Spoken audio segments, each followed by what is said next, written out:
मोमिनो, तुमको जायज नहीं कि जबरदस्ती औरतों के वारिस बन जाओ, और देखना इस नीयत से कि जो कुछ तुमने उनको दिया है उसमें से कुछ ले लो, उन्हें घरों में मत रोक रखना। हाँ, अगर वो खुले तौर पर बदकारी की मुर्तकिब हों तो और बात है, और उनके साथ अच्छी तरह से रहो सहो।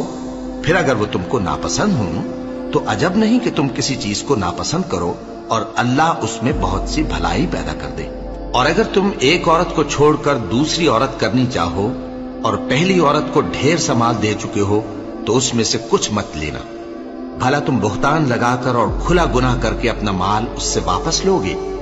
और तुम दिया हुआ माल क्यों कर वापस ले सकते हो जबकि तुम एक दूसरे के साथ सोबत कर चुके हो और वो तुमसे पुख्ता अहद भी ले चुकी हैं। और जिन औरतों से तुम्हारे बाप दादा ने निकाह किया हो उनसे निकाह न करना, मगर जाहिलियत में जो हो चुका सो हो चुका।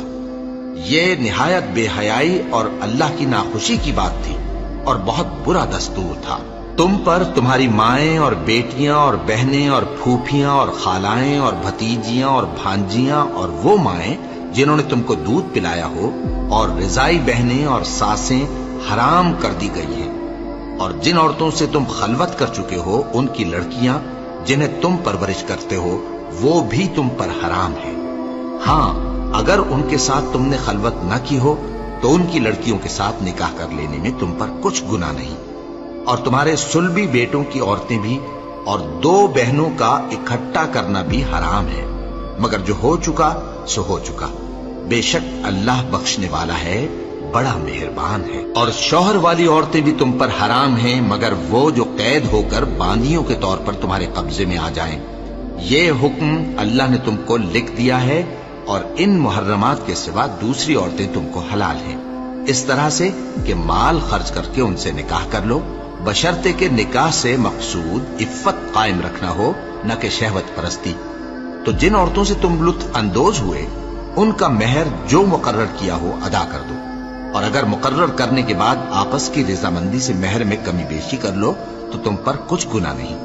बेशक अल्लाह सब कुछ जानने वाला है, हिकमत वाला है। और जो शख्स तुम में से मोमिन आजाद औरतों से निकाह करने का मकदूर न रखे तो मोमिन बांदियों ही से जो तुम्हारे कब्जे में आ गई हो निकाह कर ले।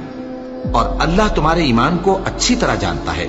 तुम आपस में एक दूसरे के हमजिन्स हो, फिर उन लौंडियों के साथ उनके मालिकों से इजाजत हासिल करके निकाह कर लो और दस्तूर के मुताबिक उनका मेहर भी अदा कर दो, बशर्ते कि वो पाक दामन हो, न ऐसी कि खुल्लम खुल्ला बदकारी करें और न दरपर्दा दोस्ती करना चाहें। फिर अगर वो निकाह में आकर बदकारी का इर्तिकाब कर बैठें तो जो सजा आजाद औरतों के लिए है उसकी आधी उनको दी जाए। ये बांधी के साथ निकाह करने की इजाजत उस शख्स को है जिसे गुनाह कर बैठने का अंदेशा हो, और ये बात कि सब्र करो तुम्हारे लिए बेहतर है, और अल्लाह बख्शने वाला है, मेहरबान है।